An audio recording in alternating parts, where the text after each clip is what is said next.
going on, everybody? What is going on? Good morning. Good morning. Oh, thank you very much for being here on this Tuesday. Why do I feel like we're already 6 days into the week? I feel like we're not Thursday already? Not Thursday already? All right, appreciate you guys being a part of the show. Thank you very much for being here. We got a lot to get into today. Got a guest as well. Lakers still kind of cranking out some of these games right now. This is the 17th game in the month of March. Damn. 17th game of the month of March. We're down to 7 games left in the regular season. And obviously some great stuff going on around the Lakers and around the NBA. So looking forward to breaking it all down. Shout out to everybody that's hanging out this morning. Cheers to you. Just went quick little drive through. Let's give me that diesel fuel real quick. Let's get this thing going. Got my grabbed my cup of coffee and then was ready to go. So shout out to everybody for being here. Thank you very much. If you were a part of the post-game show last night, thank you for being a part of the post-game show.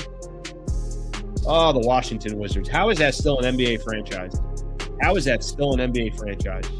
Let me give everyone an idea of what we're going to be doing for the show today and give everyone a quick rundown.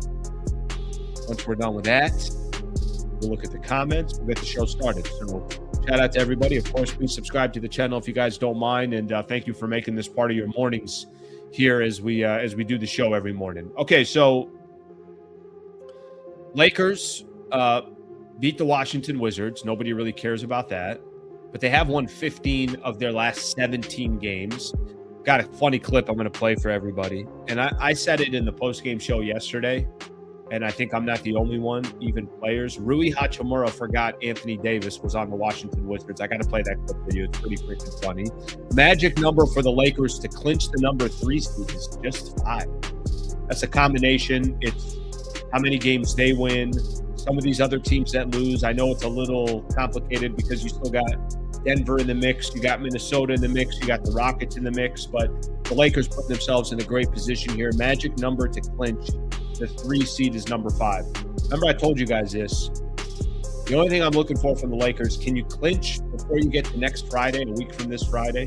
That way you could sit your players on Friday. You could sit your players on Sunday. You have another full week off to get everybody ready for the playoffs and the postseason. Very similar last year. I know we've had that conversation a couple of different times. It is very, very similar, eerily similar to last season. But I do think the Lakers are much better positioned this year for a postseason run than they were a year ago. Playoff concerns. So I'm going to kind of list this because there was an article that had come out. I know Dave McMenamin put something out there. It was on ESPN, and I think it was kind of analyzing all these teams. Hey, what are some of the concerns that all these teams should have? And one of the concerns for the Lakers was their bigs, or at least their lack or their defensive presence between Ayton and between Jackson Hayes. I want to go through some of the different playoff concerns that we have. Maybe somebody's going to say Austin Reeves. Maybe somebody's going to say the Lakers bench. Maybe somebody's going to say JJ Redick and how last year's playoffs went versus what's supposed to happen this season. So I do think that we could look at a few different angles here, but what are some of your playoff concerns as we get a little bit closer to the postseason? Starting, LeBron gaining leverage. Another triple-double for LeBron James yesterday. I got no idea what LeBron wants to do next year. I got no idea if he wants to play his 24th season in the NBA. I have no idea if all LeBron cares about is, hey, I just need to get paid. Or if it's going to be about, I just need to be the right fit. Does he want to end his career with the Cavs, who the Lakers play tonight? Does he want to go to the Bay and play with Steph Curry? I have no idea. But I do know this. The man is, no question about it, starting to gain some leverage. And that's all leverage that he's created for himself. Nobody else has this has nothing to do with anybody else. This is the leverage that he has created is 100% based off of just his own ability, how he's continued to be able to, obviously put himself in a position where night in and night out, he's finding a way to be productive for the Lakers. So we'll talk a little bit about that. I do have a guest on for today's show as well. He's been on the show before. Bob Schmidt, who covers the Cleveland Cavaliers, does also a good podcast, Fear the Fro. That's the podcast that he does, and we're going to get him on. So he'll help us break down. I'm curious about the Cavs since they got James Harden. They've had some different injuries that they've had to deal with. Good test for the Lakers right out the gate, second of a back-to-back, and the Cavs had a game last night in Utah. So we'll talk to him, get his thoughts and ideas about obviously both teams and especially the Cleveland Cavaliers in the Eastern Conference, get into some stuff about the NBA news and go from there. Some good games around the NBA. So Oklahoma City, Detroit. Detroit almost stole a game from the Thunder. The Thunder would have been one game up on the San Antonio Spurs if they'd have won that game to make it very interesting. And San Antonio has a tiebreaker. So, but the Thunder ended up winning that game. So that gives everyone a quick idea of what we're going to do for today's show. Appreciate you guys all being here. Let's take a look at a couple of the comments here before we get started and go from there. Buenos dias, folks. Last night's game was meh. Concerns that they don't go into the playoffs with this energy. I'm not definitely not overly concerned with that. Definitely not overly concerned with just not. I'm not concerned with how they're playing against these teams. It's tough to get up for. Look at their last three games: Indiana, Brooklyn, Wizards. There was a point where those were the three worst teams in the NBA. And it might be that, obviously it might still be those might be the three worst records in the league. But no matter how you want to look at it, I'm not too concerned about that. I'm just not overly concerned about how the Lakers have kind of gone through the stretch, going through a gauntlet. And I'm sorry, they're going through the opposite of that. They're playing such bad teams, and it's tough to sometimes get up for games like that. So I'm not too concerned about that. Okay, let me squeeze in a couple more comments here before we get the show started. Let's see what we have here. Let's see. Why is Bronny getting minutes? That's a rhetorical question. We know why. He didn't play that well yesterday. Definitely took a high volume of shots. I think it's because Marcus Smart is out. That's it. I think, also just trying to see what they have with him. But look at the games that he's getting minutes against bad teams. Now, you can make a case and say, well, I'd rather Dalton Connect play, or I'd rather, whoever you want to make a case for. But I'm not concerned about these last couple of games. I'm really not. All right, let's get a couple more in here, and then we will we'll get the show started. Been following since 2019. Thank you very much. Appreciate that. I had somebody, where is it? Somebody shouting out from Kentucky, moving from Kentucky to the West Coast. So hyped to be closer to my life. Okay, phenomenal. All right, come on down here to Southern California. And thank you for listening from Kentucky. All right, let's get the show started. All right, so Lakers win last night. They beat the Wizards. I mean, instantly a classic game. I've rewatched that game, I think 3 times since last night. Oh, such a good game. I mean, that second quarter, I can't stop watching it. Okay, probably not. 9th straight win for the Lakers at home. Just let me kind of throw out some stats for you guys. 36-1 now when leading going into the fourth quarter. 32-2 when leading at halftime. So Lakers obviously just phenomenal stuff from them. A couple of things just to point out, and I'm not going to harp too much on this game, but just a couple of things to point out. They did it obviously without Luka. Luka misses the game because of his suspension, the 16 technical. He's back tonight. LeBron just casually another triple-double. Team high plus 25 in the plus minus. He goes 21, 10, and 12 for the Lakers. Just incredible. Nice minutes from Jackson Hayes and DeAndre Ayton. You combine their points of what they did last night. 31 points, 14 rebounds, and 5 block shots if you combine what Jackson Hayes and DeAndre Ayton did. And then I was highlighting yesterday too, Luke Kennard was great with 19 points, 7 to 10 from the field. He's been phenomenal since the Lakers traded for him. It's just another win. And again, it's exactly what's expected based off of what this team is doing right now and expected on the competition that they're playing. The real competition obviously starts tonight. They got another great game coming up on Thursday, which is going to be fun. Obviously, that's the game against the Oklahoma City Thunder, which we'll be getting together with some of our people here. But if you do look at last night's game, there's not much to talk about other than they were kind of just handled their business. They were professional about it. Yeah, are there times where, sure, that lead that you had, you're up 24. I'm listening to Billy Mack and Derek Fisher. Stu Lance has been out. listening to Billy Mack and Derek Fisher, and they're talking about, all right, you're up 24, put the foot on the gas, but it happens in the NBA, especially happens with the Lakers. A team goes on a run. That 24-point lead was all the way down to 12. Maybe it got down to 10, but it never got to single digits, and the Lakers ended up cruising after that. I was never worried about it.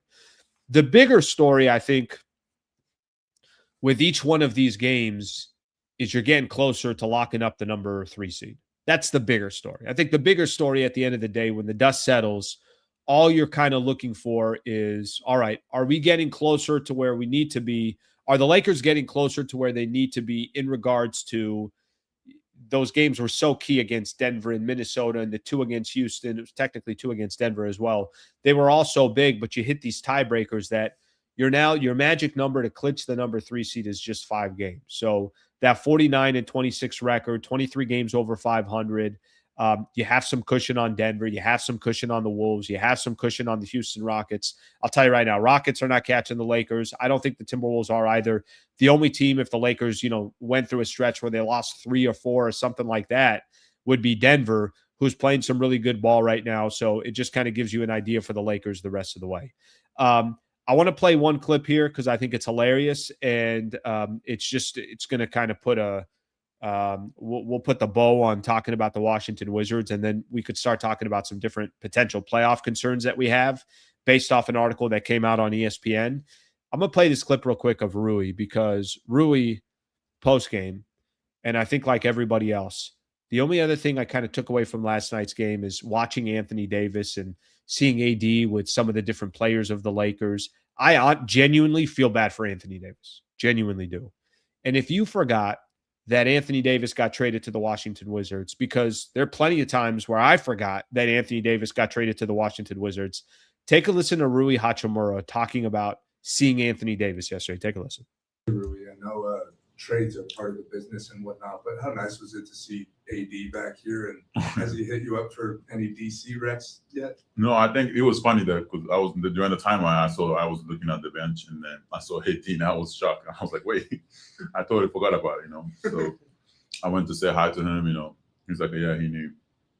He just got a DC. I was there for DC for 3 years, so I have people and all that. So yeah, of course, I think for him to, I think he's injured right now, right? He's injured, yeah, whatever that is.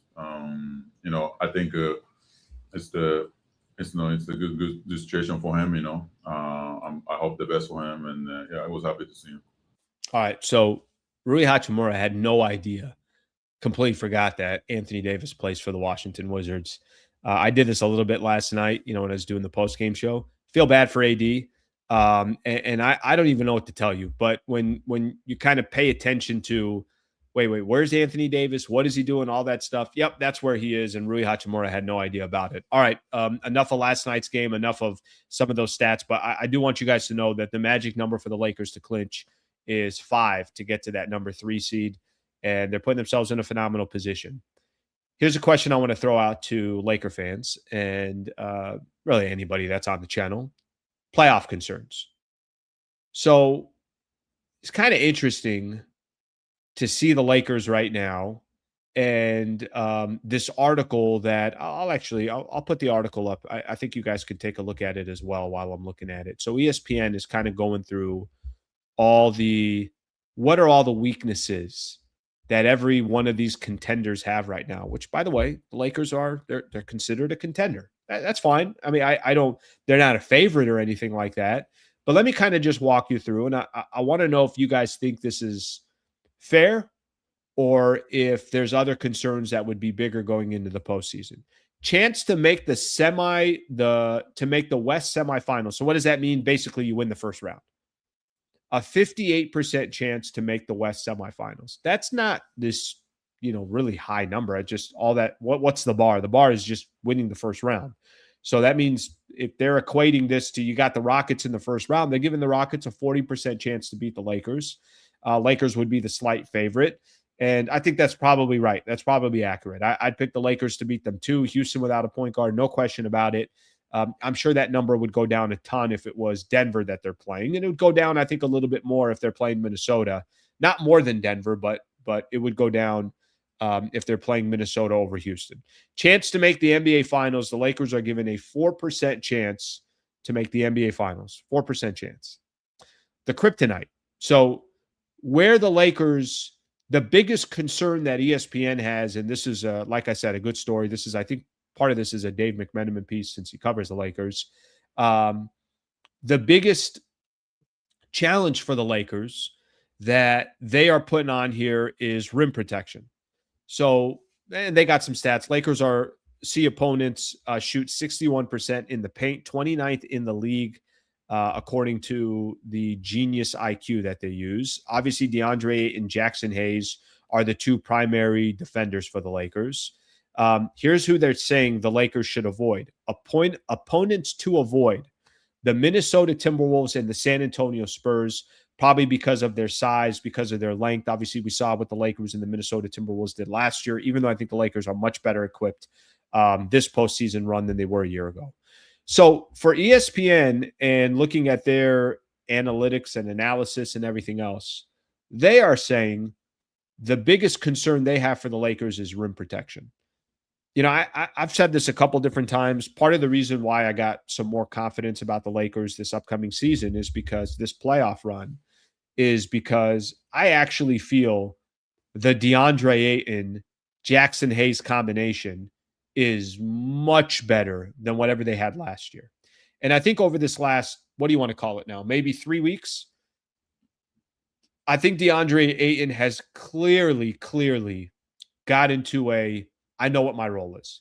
I know how I can help the Lakers. I'm not trying to be a headache anymore. However I can fit in, I'm going to give you what I need. And I haven't had an issue. And I'll tell you guys, the best way of kind of gauging whether a player is playing well or a player is struggling, come on a podcast like this. Go look at the chat. I mean, there was a time where Ayton was a big conversation for everybody. There's a lot of frustration that came with Ayton.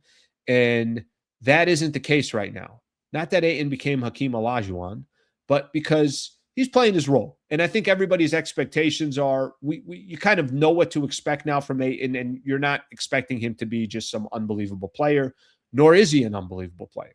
So with that in mind, I don't think rim protection is the biggest worry for me for the Lakers. Now, if they do play San Antonio, maybe that is the case. If they do play, obviously if they do play the Minnesota Timberwolves, maybe that is the case. It's a fair case to put rim protection.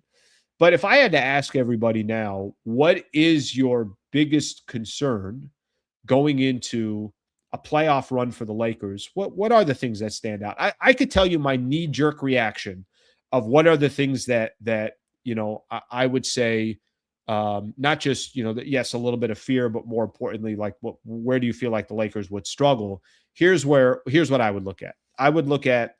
I don't know yet what Austin Reeves is going to be in the playoffs. And I feel like he needs to be a very effective player for the Lakers. He's really struggled, by the way. If you look at some of his three-point shooting, we had some stats that we were looking at this morning. Let's see. He was 0 for 3 from the Wizards. Over his last 8 games, Austin Reeves, 13 of 50 from the three-point line, 26%. So he's really struggled. You can look at it two ways. You could say that, hey, Reeves, get that slump out of the way now and then figure it out from there. Or you could say that this is the worst time, but the playoffs don't start for another, couple of weeks or so. So I don't think that part's going to be, too big of an issue, too big of a concern by the time you get to the playoffs, but it can be. My bigger concern is the narrative around Austin Reeves. He's got to change some of that narrative in regards to the playoffs. Okay, that could be one concern. Another concern I would have is Lakers depth. I am a little bit concerned. How much can they rely on their bench? We'll have to wait and see. We'll have to wait and see come postseason, but there's a little bit of concern there. I think DeAndre Ayton, you're still going to need some better and some bigger performances from him. JJ Redick. Redick's an interesting one. I think a lot of people, if I'd have told you a month ago, hey, what's your level of concern for JJ Redick? A lot of people would have had a lot of concern. Lakers are about to, they win tonight, they're going to reach the 50-win mark, which will be the second time, or they'll go back-to-back wins, back-to-back 50-win seasons for the first time since 2009, 2010. So that's how a win against the Cavs means the Lakers would secure their 50th win of the season. That'd be the first time the Lakers have had back-to-back 50-win seasons since the 09-10 championship and the 2010-11 season. So that's how long it's been since the Lakers have been able to do that. Well, JJ Redick in his first 2 seasons as the Lakers head coach, he's about to accomplish that. And once he does accomplish that, people will look at JJ Redick, and I think for me, he's become less of a concern because they're playing well. Everybody seems to be connected. He seems to be, obviously better suited for the job his second season in. But I get it if people have some concerns right now about JJ and they're saying to themselves, yeah, but Al, this is exactly what happened last year. And then what did JJ Redick look like once the postseason started? He looked like he got out coached, this, that. I think his experience having 1 year under his belt will help him. And I also think, obviously this team will be better equipped. But until you get to the postseason, you don't know. So as I propose that question, I'll tell you the names that aren't coming up in my head. I'm not concerned about LeBron. He hasn't given me any reason to be concerned about him. Not concerned about Luka. Obviously what he's doing and how he's playing. Not concerned about a guy like Marcus Smart or some of these other players. But if I have some concerns, and ESPN saying that rim protection would be the biggest concern for the Lakers coming in, obviously that's from a team perspective, but would love to read what some of your guys' concerns are as we kind of hone in here and get a little bit closer to the playoffs. Here's an interesting one, Rui. Yeah, Rui honestly has become less and less of a conversation. I don't remember the last time I really have honestly talked about Rui. And nothing against Rui. I agree with you. I think since he's gone to the bench, he's been less of a factor for the Lakers. Now, does that mean in a close game he's still going to be in and he'll be closing out a game? I don't know. I don't think that's a guarantee or a lock. When he was in the starting lineup, you kind of knew the exact amount of minutes he was going to get. Certainly, he'll spread the floor for the Lakers. He's a reliable shooter. He's a reliable bucket getter when you need one without needing the ball. Obviously, they typically find him. He's not creating for himself. But Rui, I don't disagree with this. I don't disagree that Rui, they can get, obviously some more from Rui. All right, let's see what else we have here. Reeves is playing well, but he needs to make more threes. I keep going back to this. I think teams are really going to key in on Reeves come postseason. I don't blame them either. I think teams are going to put as much effort as they can to make a guy like Austin Reeves. You're going to have to earn it. We're not going to put you at the free throw line. We're going to put some of our best defenders that are on you, who are long, who are athletic, who are fast, who just understand proper defense. And we're going to try to take one kind of bullet out of the Lakers' arsenal by taking Austin Reeves out. I think it's a smart strategy if that's, obviously what they end up doing. But the Reeves one, here's another one for Reeves. If AR these playoffs, that's it, trade him, that'd be back-to-back chokes. Yeah, I'll go back to it. I think there's going to be a lot of people watching how Austin Reeves does this postseason. Hayes and Ayton will be enough rim protection, way better than last year. We had nothing but air in the middle. Yeah, listen, I feel like it's a wild difference what they had going into last postseason compared to what they'll have going into this postseason. Let's read a couple more of these here. Lakers will be happy with a second round appearance. I think I'll tell you what's expected. At this point, here's what's expected from the Lakers. And you guys can tell me if you agree with this or not. Lock up that number 3 seed. Win a first round. Now, whoever that's against, Houston, Minnesota, Denver looks like they're going to position themselves where the Lakers and the Nuggets will not face each other in the first round. Win a first round. And whether that's in 5 games or 7 games, it kind of doesn't matter. Win a first round. I mean, the Rockets aren't just going to fold, but they don't have a point guard. So I think they're only able to make so much noise. The Minnesota Timberwolves are going to walk into crypto and they're going to say to themselves, oh, we could beat the Lakers. Yeah, we beat them last year in 5. Let's get another shot. They're going to be confident enough. I just think they're too dependent on Anthony Edwards. So I don't think they're the same team as they were a year ago. And you get to the second round. and let's just say hypothetically you have the San Antonio Spurs, there's going to be a lot of people that are going to say, wait a minute, why can't you beat San Antonio? This team's never been in Wembanyama's never been in the playoffs.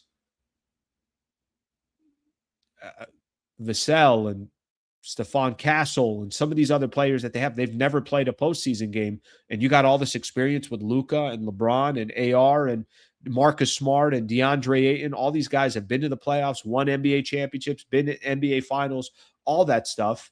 But if you got a really competitive second round against San Antonio and then that was it, I don't know if I could be mad at that.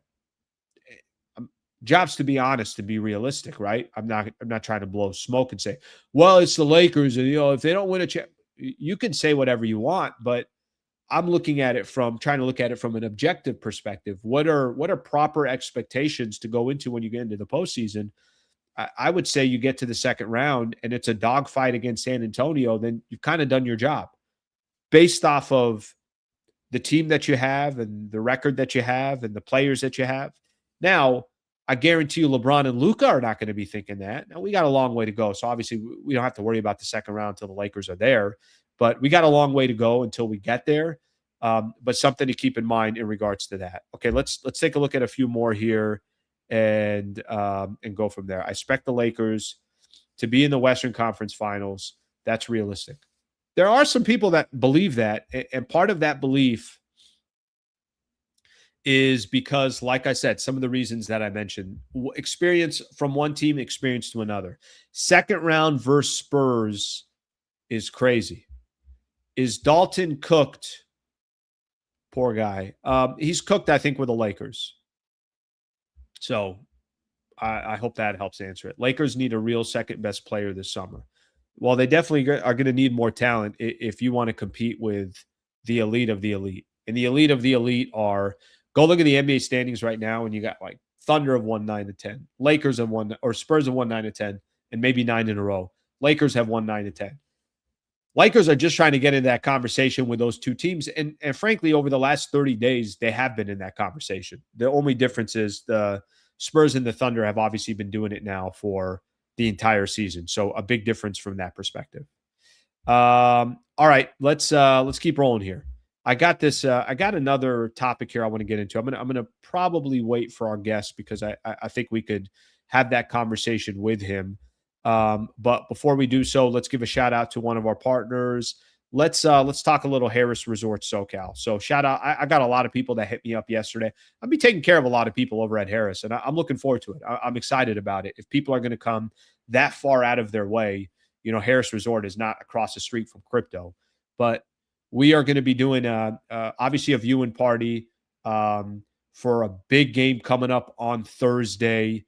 Lake Show at the Oklahoma City Thunder. I can't wait to be there. I can't wait to do my, to obviously be there with listeners. And I can't wait to also do my post-game show from there so we can let people kind of react and actually have like a actual interaction with listeners, which I've never had a part of the YouTube channel, a part of the post-game show before. So I'm really looking forward to that. If you still want to book, there is the ability to do so. We do have some rooms left, $99 to book. And it's, obviously it's a very, they were nice enough to give us a certain amount of rooms, a certain allocation. We have an area that we're going to be doing the viewing party as well. We have an area where we're going to be doing the post-game show. The area is called Corked, is the bar, which is a phenomenal little place near the, right in the heart of the casino, but in the specific area. If you have already committed to going, thank you. If you've already emailed me, thank you. I got, over this last week and a half or so, I did some giveaways. I got some people that are booking as well. Thank you. By tonight, everyone that sent me an email, I'm going to send kind of a group email of here are the details. Here's where we're going to be. If you'd like to come, would love to have you. No pressure, but if you want to come out, live show, watch the game with some Laker fans, it's going to be great to do so. So again, the link is harrahsocal.com/Sliwa. I'll put this link right here for everybody so you guys can see it. harrahsocal.com/Sliwa. This is the link, and you can book a room for $99. So shout out to everybody. Anybody have any questions, hit me up with an email. I always give, obviously my email address right here. If anybody needs anything, holler at me and let me know. and I'd be happy to help or give some clarity.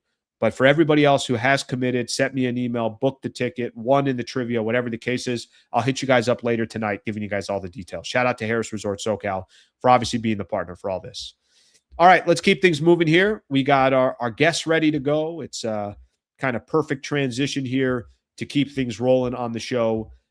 Lakers got the Cleveland Cavaliers tonight. Little bit more of a competitive game than we had against the Washington Wizards. And, I know everybody's super excited when they play the Wizards. I can only imagine how excited Bob is. What Cavs play them 4 times? How many times they play the Wizards? 3 or 4? I think it was 3 this year. They just played them recently. So yeah, no, it's one of the first things I do when the schedule comes out. I don't look at, who the Lakers are playing, like the Spurs or the Thunder. I go straight to the Wizards. I want to know, when are they playing Washington? And unfortunately, we've already lost both. I mean, we've won both of those games, but they're off of the schedule. Some real basketball tonight, because the Lakers will play the Cleveland Cavaliers. Bob, welcome to the show. Thank you for coming on. Obviously, Fear the Fro pod, covering the Cleveland Cavaliers. Thank you for making your second appearance on the show. Thank you. Appreciate you having me. Yeah, we get to close out the season with the Wizards. So that's the 4th matchup. Yeah, that'll be the last one of the regular season. Yeah, I mean, I'd love to be in the Eastern Conference so I can see the Wizards 4 times a year. Well, let's start off with this. Certain games, and I do have a curiosity. Lakers play the Pistons. I'm like, oh, okay, well, you're only going to play them twice. I have a curiosity about that game. They'll play Orlando and Miami, which they did in this past road trip. They had Orlando, Miami, Detroit. And I like going up against some of these teams in the Eastern Conference that are going to be playoff teams. The Cavs, I don't know that much about, because the trade deadline and acquiring James Harden, how has that team done since? How has that changed kind of the expectations for this upcoming playoff run? Darius Garland, obviously no longer with the team. Can you update us since the trade deadline? What have the Cavs been? What have they looked like? And what should Laker fans expect tonight? Well, I think really for the Cavs, there was a dramatic shift in the sense that they have gone to an offense that's much slower in pace. They went from a top 10 offensive pace team to, bottom 5 with James Harden. There's been a more concerted effort, I would say, to go to the bigs, Evan Mobley and Jared Allen. Now, Jared Allen had an unbelievable February. Even before James Harden arrived, he had his career high against the Blazers. And then when Harden got there, you were getting 20-10s nightly. On the month, he averaged like 22 and 10. Then he goes down with an injury. He lands on a foot against, I think it was against the Wizards maybe in that game. But he was out he just came back. He rested in this game because we're on a back-to-back as well. So he did not play against the Jazz. Neither did Max Strus. Both those guys have returned to the rotation.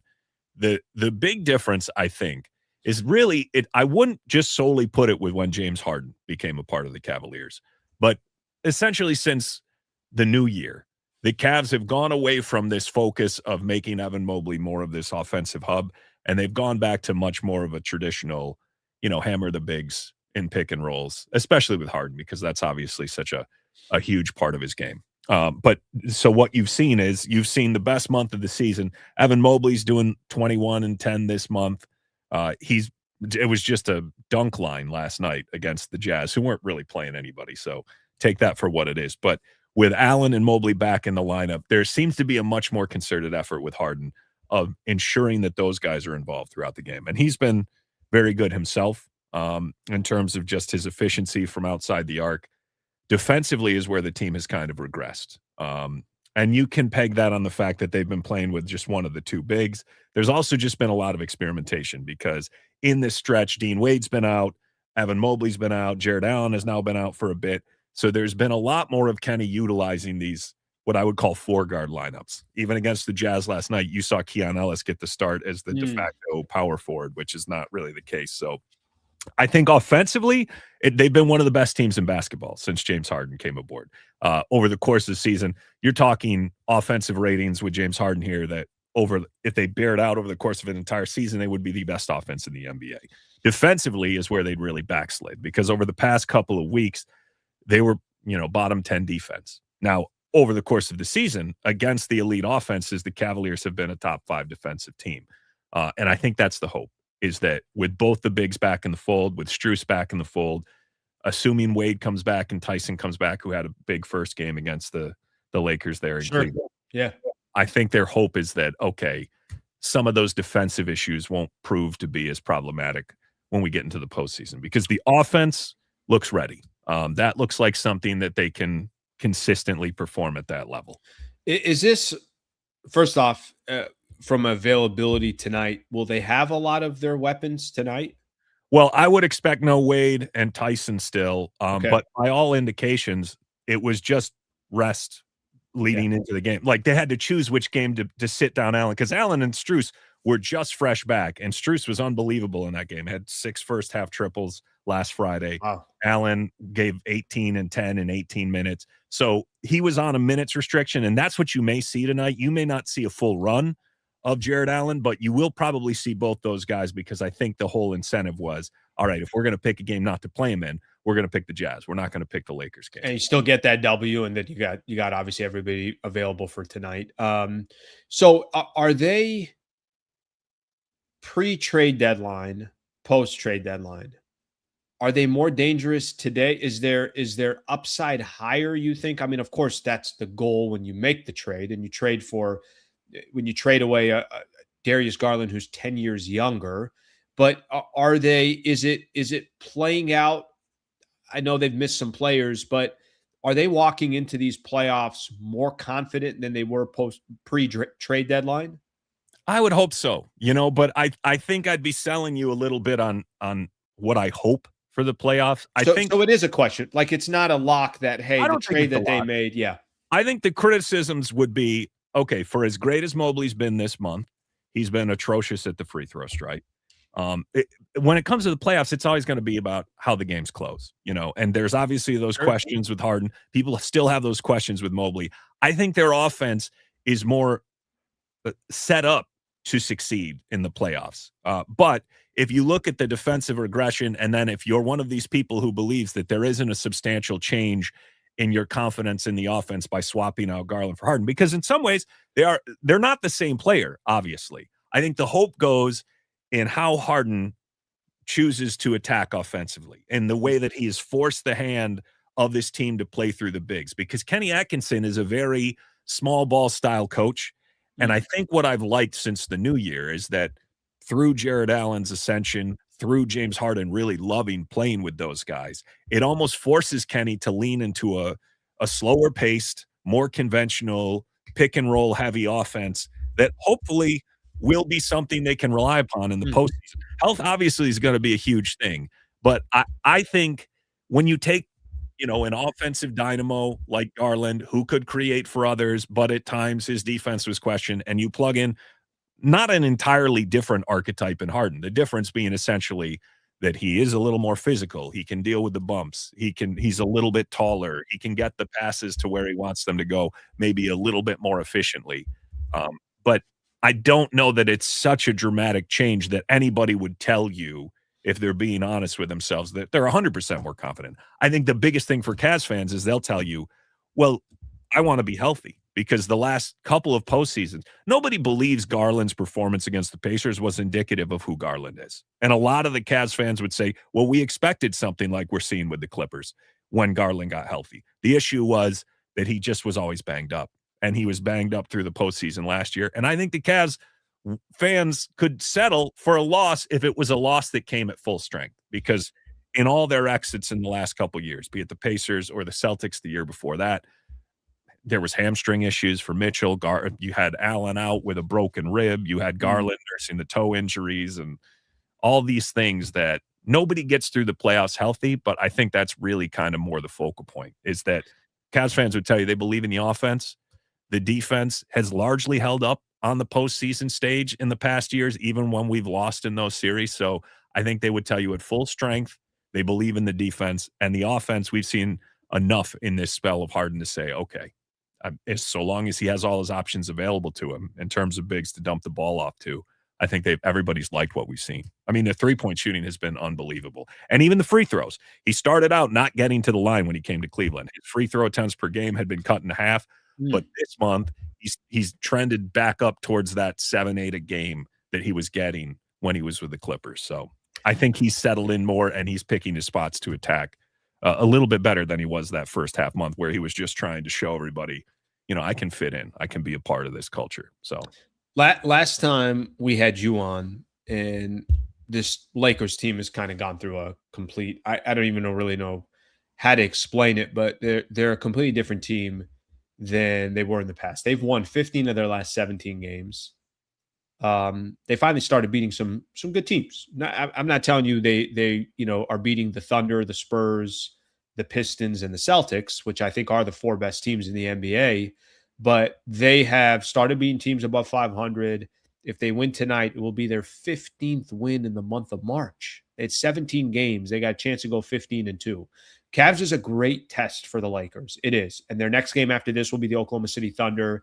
One of the things that ESPN had an article this morning talking about how one of the concerns going into the playoffs is going to be rim protection. And what better way to have that test in these next couple of games when you're going up against some of the great bigs that the Cavs have, great bigs that the Thunder have. What's your perception on the Lakers? How have people talked about the Lakers? And I know typically around the NBA, the franchise is brought up a lot. Luka's having an incredible month. LeBron's all of a sudden playing a great role. But there is, some hesitation of, but they're not a true contender. What has been kind of the chatter when you hear people talk about the Lakers, or just your perception of the team? I mean, I feel like it's a lot of what you said, as far as I think a lot of that seems to be diminishing as these last couple months have played out, to the point where, there's always going to be a certain assumption of, well, will their defense hold up in the playoffs? Will you get that kind of buy-in? And I think you've seen the team get, better as time has gone along here, and assuming everybody's healthy. And, I think the issue for the Lakers is always just people look at the West as so top heavy that there's a clear divide in their mind between, Oklahoma City specifically, but even maybe, a San Antonio, a Denver, and the other teams that are out there. I think that the Lakers are obviously a very dangerous team. It's really just going to be a matter of how well will their defense hold up. And then, you get. By the way, I do agree that the word dangerous, I think there has to be a little bit of, even if you're San Antonio, in an ideal world, if you're the Spurs, you're like, so we got to go up against Luka and LeBron in the second round, and Wemby doesn't have, there's some of the guys, on that team, as great as they are, they don't have crazy amount of playoff experience. That I think that when the game does slow down a little bit and you get days off in between, some of that could play to the benefit of the Lakers. Doesn't mean they're going to beat the Spurs, but I think that term dangerous, that's probably the right term. Yeah. Well, and the other thing I would say too is I think teams tend to get not the opposite of a bump. I think teams tend to get diminished in terms of people's beliefs about their playoff perspective if they tend to be teams that generate lots of free throws in the regular season. You see it, like the Lakers are very good at that. The Magic are very good at that. There's some teams that are fouls. Yeah, sure. And a lot of times it's a rough transition when you get into the postseason. So I think there's always a built-in level of skepticism when it comes to that, in terms, especially since the West is loaded with these physical defensive teams, where if the officiating slants towards that side of the ball in the postseason, it can change. It can change the dynamics of games. There were percentages. We just went through them. So there were percentages of Lakers' chances of just getting out of the first round. And it was like a 58, 59% chance. That's not a lock, right? And, you're talking about teams out there that play defense. They probably will play Houston in the first round. And I think they have some advantages against the Rockets. All of it just coming down to is Houston not having a point guard. But that's a physical team. How's that team are those games going to be called to letting Luka and Austin Reeves and LeBron live at the free throw line, or it's going to be play through it? And I think there is going to be, that series can swing, or a game can swing based off of how a referee is calling the game, because these teams play such polar opposite styles. Yeah. Well, and, even on the other side of the ball, Şengün is a salesman himself to a certain degree. So, a lot of times in those series, I bought a timeshare from him. Yeah. I'm in. I bought a timeshare. So yeah, it's I kind of look forward to a series like that. I do think that the Rockets, that is a tough 6-seed matchup. That's a terrible team for this Cavs team specifically, because They play with physicality. They're capable of drawing whistles. They have those big perimeter defenders. And while they don't have a conventional point guard, they have way more in the way of being able to create in isolation offensively than they did in past seasons because of a Durant. So, that would be a great first-round matchup. I would love to see something like that. Well, it's going to be, and here are the options for the Lakers. It's either going to be the Minnesota Timberwolves, the Houston Rockets, or the Denver Nuggets. So your first round, you're either playing a team that beat you in 5 last year, or you're playing the team that you described, the Houston Rockets, and the team that I'd like to avoid. I mean, I think Denver would just be a nightmare matchup for the Lakers. Really, probably a nightmare matchup for anybody in the first round, obviously, for the reasons that we already know. Okay, with that in mind, it's funny when you were saying that, you said that would be a nightmare matchup for the Cavs to play the Rockets in the first round. I remember there was a time, I might have been the only one that liked this, where there was a brief discussion about, for the NBA playoffs, going 1 through 16, and whoever plays whoever, right? Like it could be. I'll take our lot in life over here in the Eastern. Take the Eastern Conference, but I remember when I'm hearing that, I'm like, how cool would that be? Like, just use those two teams as an example. What a completely new look for the NBA to say the Cavs and the Rockets. I'd be glued to the TV to watch some of those games. LeBron has gone through. We've had the conversation before, and I've been vocal about this, and I'm starting to, change my tune about it. And I'm also starting to look stupid with what I said about 30 days ago, where I had said that, look, God bless LeBron, 8 years with the Lakers, but you got to move on, and you got to allow this team to be properly built around Luka. And Luka's got his own, as great as Luka is. You got to be very specific with how you're building around Luka as well. So he's not, he's not Kobe in his prime or LeBron in his prime, where the guy's playing both sides of the floor. And, you got to get there's got to be certain ingredients around Luka to put a championship contender around him. Well, LeBron has really, really kind of fit into this new role for the Lakers over the last month or so, and has decided, I'll put on whatever hat you need me to put on, I'll put on. Yesterday, another triple-double for him. And this is a common thing now. This is like, LeBron's doing the whole, I'm shooting over 50% from the field. I'm grabbing 18 to 20 points a game. And then let me just sprinkle in a quick 7 assists and a quick 7 rebounds here. He is making the case, and I think he's gaining some leverage towards this as well. Like, hey, come off season, I'm still doing it. I'm still making it happen. And if the Cavs are interested in bringing me over, or the Warriors are interested in bringing me over, maybe this isn't as easy for the Lakers to just say, yeah, you go wherever you want to go. We're done with, the LeBron business. What have you made of what he's been doing? And has there continued to be a louder conversation? Like, are Cavs fans looking at LeBron saying, oh my God, that's the missing piece? That's exactly what they have to have. I'm just curious the perspective has changed for me in the last 30 days based off what he's been doing and how easily he's kind of fit into this role. What has been your perspective, and what's been some of the chatter about the Cavs potentially and LeBron in the future? Well, I feel like there's two camps primarily within the Cavs. They are still not in a great position cap-wise, even with shedding DeAndre Hunter's salary for, Dennis Schroeder, which saved him about $10 million a season. Even with Harden, who may, if he decides to opt out, if he opts in to that player option, it's the same money that Garland was making. But if he opts out in terms of trying to get more years, maybe they can save some money, but they've got impending free agencies from Dean Wade and Keon Ellis. So they're not going to be in a situation where they can really pay LeBron James more than a minimum.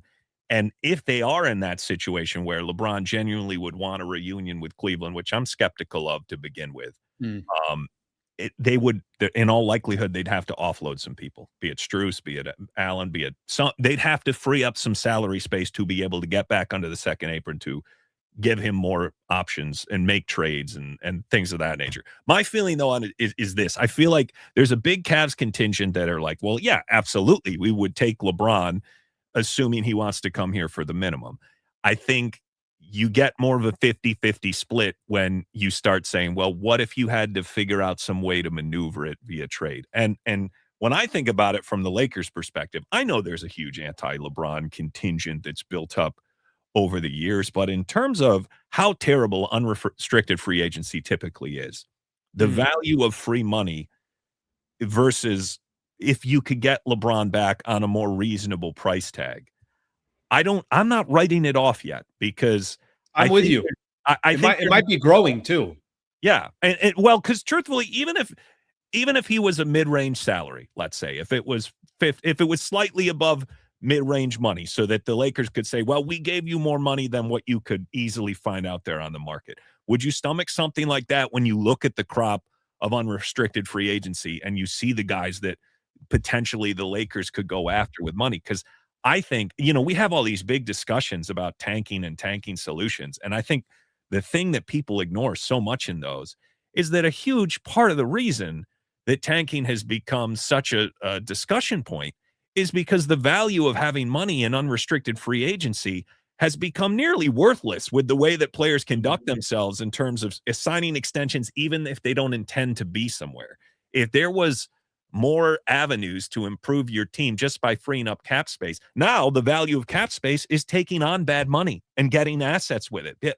So to go into a summer where you free up money, it's hard for me to say without knowing what the other options that the Lakers would pursue are, but I wouldn't write off LeBron until I know, because truthfully, I kind of feel like I don't think he wants to uproot his life. I think he would like to go back to LA if it's a reasonable figure and if he can claim it as a win.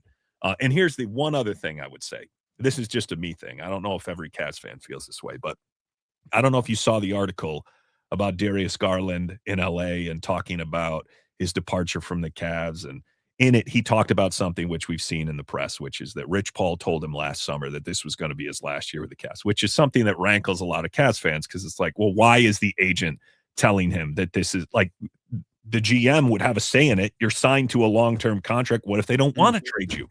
Are you telling me if the Cavs won a title, you wouldn't be here next year? So there's that element of, I don't think Cavs fans are even mad at Garland for saying that. I think it just reinforces the idea that it's like being in the Rich Paul business is a bit annoying.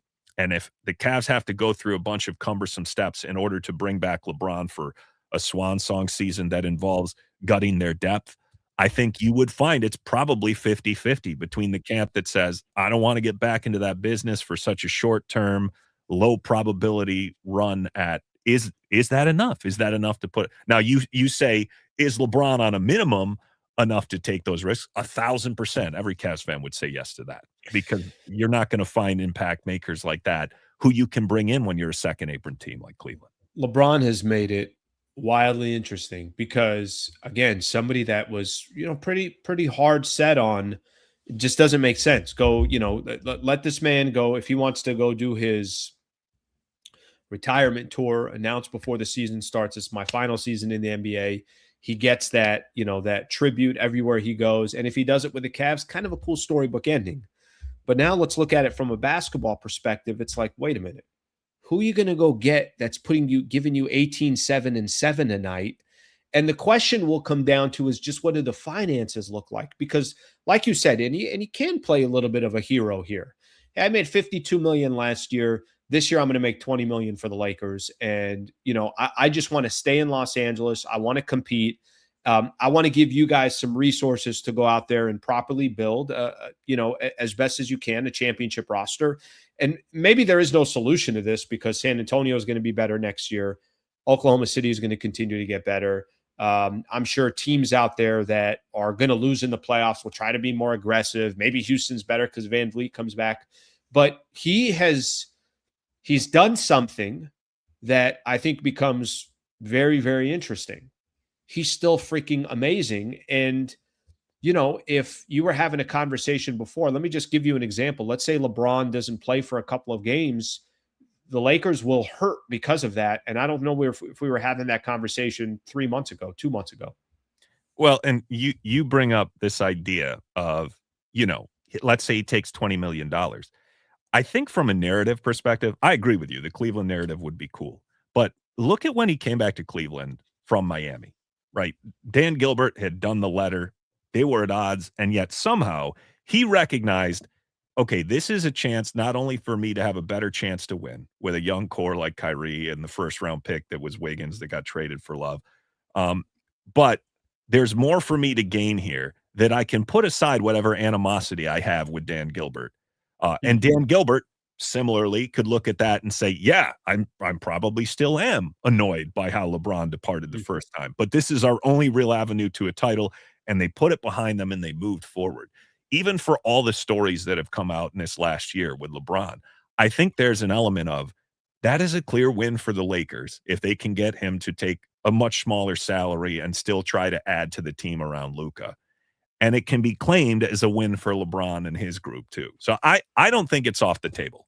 And maybe that's delusional, but I think the value of the consistency and the value of if it truly is your last season to go out and to be framed as, because that's never been. LeBron has taken the most money basically. I know he's made minor sacrifices in Miami and things of that nature, but ultimately he's always got the bag every single time. And he's leveraged that all along the way. So if he gets to this final year, I think it would do a lot to, salvage a lot of his post-playing legacy with Lakers fans and other people who, may have soured on reconciling what their expectations were when he came to the Lakers versus what they got in this period, which I think is great. But I understand Lakers fans have a different standard of winning, than maybe somebody looking from a Cleveland perspective. At the end of the day, I think it will come down to, is he helping you win or not? Because here's what's happened with LeBron.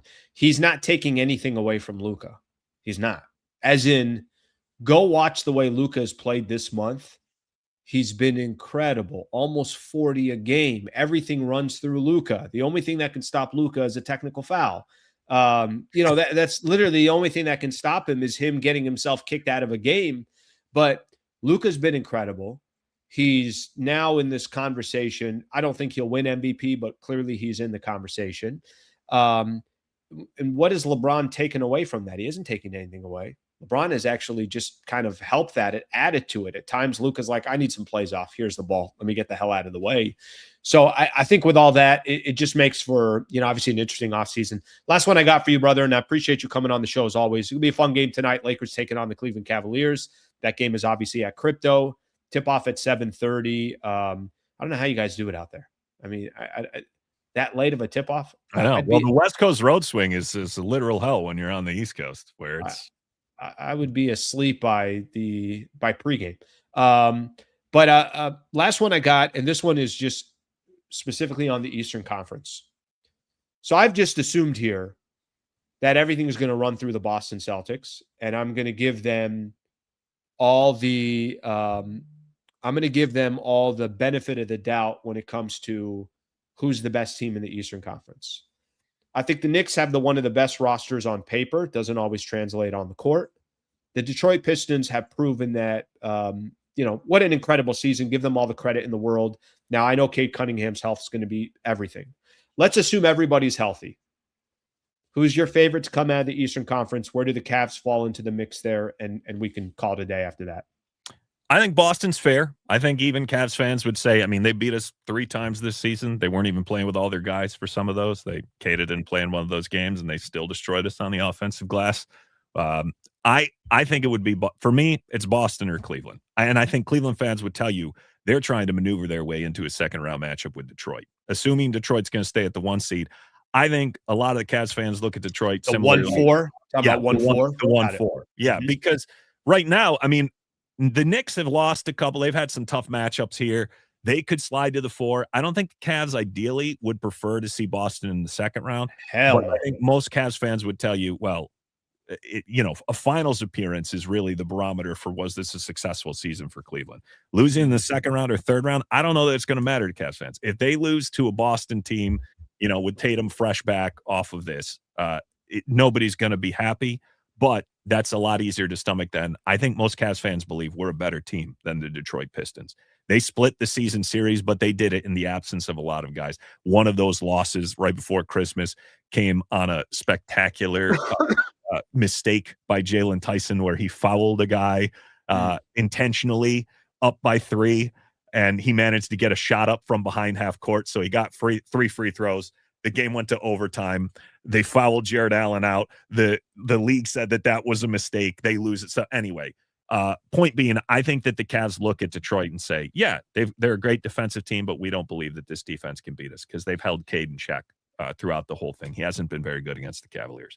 So as far as the Knicks go, I don't think that, truthfully, I'd be shocked if they made it past Boston. If they get into that 2-3 setup, I think Cavs fans are like, well, that's not going to be a problem we're going to have to face because we would expect Boston to prevail in a series this year. But I think that the sleeper teams are Charlotte could make some noise against whoever they face. Their offense has been historically great in the second half of the season.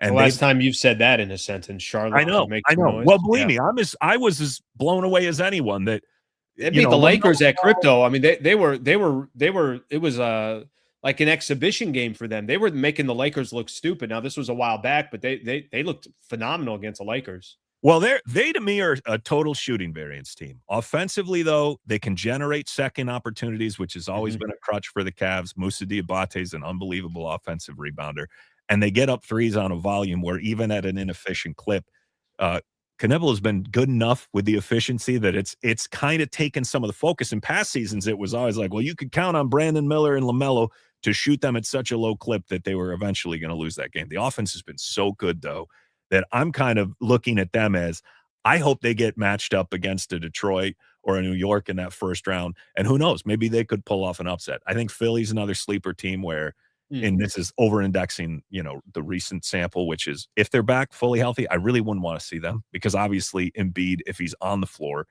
can be very productive. So, but outside of that, I think most Cavs fans would tell you Hawks, Raptors, whoever in the first round. You give them one of those teams. I would prefer to avoid a Philly in the first round just because I don't like watching Joel Embiid.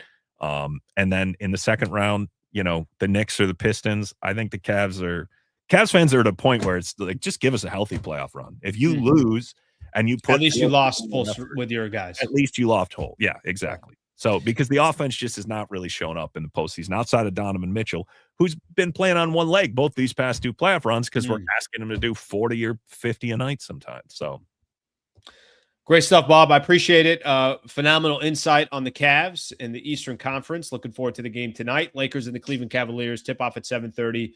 Thank you, brother. Hopefully we'll get a chance to connect again. Probably wait till the postseason, see what's happening in the playoffs. And the finals. We'll talk before our finals previews. Yeah, exactly absolutely. Right. That's exactly right. Thanks, all right, man. Appreciate it. Have a good day. You too. All right. That is Bob Schmidt right there. Yeah, we'll do it in the finals. Lakers, Cavs. I think everybody predicted that. Everybody knew that was going to be the case. A good conversation. Love that conversation. Love the conversation about LeBron as well, kind of getting that perspective. Love the conversation about just kind of, you look at some of these teams in the Eastern Conference. We're not watching them every night. A lot of times we're looking at what the Minnesota Timberwolves do, what the Rockets do, how the Spurs looking. Some of those teams in the East, I find them interesting. And the Cavs tonight is a great example where they're going to have some, let's just say, some of the weaknesses that the Lakers have. I think the Cavs will be able to expose. So that's going to be fun to watch and see how the Lakers react to that. All right, I'm sure we got a lot of comments here that we got to get into, which I'm going to. Before I do so, let's give a shout out to one of our partners, Brad Wallace and the Wallace Firm. Injury attorneys can represent anybody in the state of California. Shout out to Brad Wallace, something that I've loved, obviously, working with this guy now for a number of years. When I was on radio, he was with me, been independent now for about a year and a half, and he's been with me the entire time. Second season that he's been a part of the show. Very simple here. We created a URL, wallacewins.com/Sliwa, wallacewins.com/Sliwa. If you go to that website, get an absolutely free consultation. I hope you never need Brad Wallace and the Wallace Firm, but things happen in life. If you drive up and down Southern California, you see all these billboards, everybody trying to get your attention.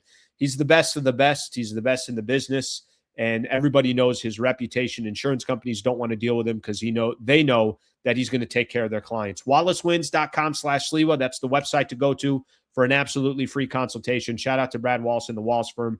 Shout out to having him not just a part of the show, but just being a great partner. And shout out to all our listeners here that represent and proudly kind of promote our partners as well. So I appreciate you guys doing that. They notice it, and it shows the love to the channel, and it shows the love to the sponsors.